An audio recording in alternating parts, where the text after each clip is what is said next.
So I would ask you, if a foreign country bombed our air defense missiles, captured and removed our president, and blockaded our country, would that be considered an act of war? Well, I think your question is about and I will acknowledge you've been very consistent on all these points the entire career. So let me no matter who's in charge. So I will point to two things. The first is, it's hard for us to conceive that an operation that lasted about 4.5 hours and was a law enforcement operation to capture someone we don't recognize as the head of state, indicted in the United States, wanted with a $50 million bounty. My question would be, if it only took 4 hours to take our president, it's very short, nobody dies on the other side, nobody dies on our side, it's perfect.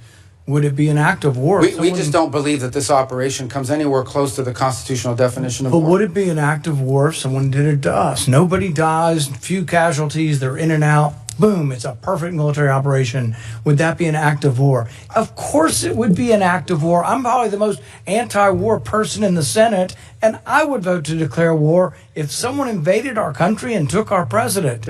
So I think we need to at least acknowledge this is a one-way argument. One-way arguments that don't rebound, that you can't apply to yourselves, that cannot be universally applicable, are bad arguments.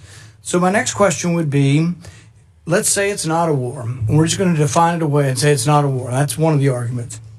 So it's a drug bust. What if a foreign country indicts our president for violating a foreign law?